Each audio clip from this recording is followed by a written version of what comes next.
BJP के कद्दावर नेता और उत्तर प्रदेश के 2 बार मुख्यमंत्री रहे कल्याण सिंह का शनिवार रात निधन हो गया। उन्होंने लखनऊ के संजय गांधी पीजीआई अस्पताल में आखिरी सांस ली। कल्याण सिंह काफ़ी समय से बीमार चल रहे थे।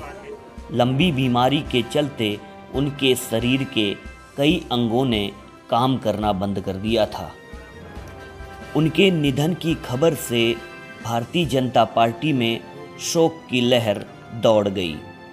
उनके निधन की खबर सुनकर उत्तर प्रदेश के मुख्यमंत्री योगी आदित्यनाथ सहित सरकार के तमाम मंत्री और बीजेपी के कई दिग्गज पीजीआई अस्पताल पहुंचे।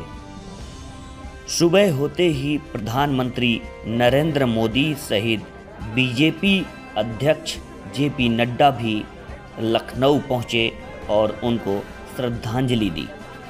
अंतिम दर्शन के लिए उनका पार्थिव शरीर बीजेपी दफ्तर सहित विधानसभा ले जाया गया और इसके बाद अलीगढ़ के लिए रवाना किया गया। बुलंदशहर के अतरौली नरौरा में गंगा किनारे उनका अंतिम संस्कार किया जाएगा।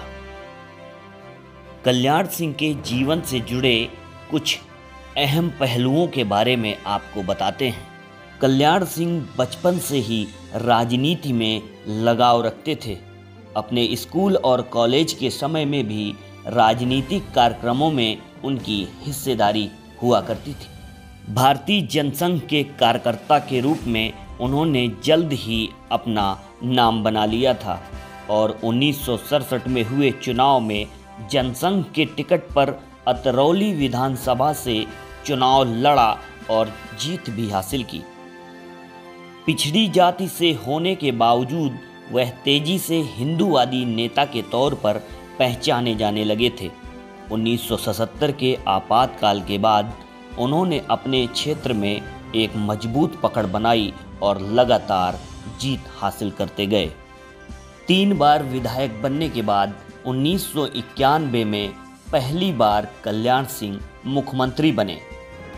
जैसे ही भाजपा की सरकार बनी, वह मुख्यमंत्री के तौर पर आरएसएस के पसंदीदा विकल्प थे।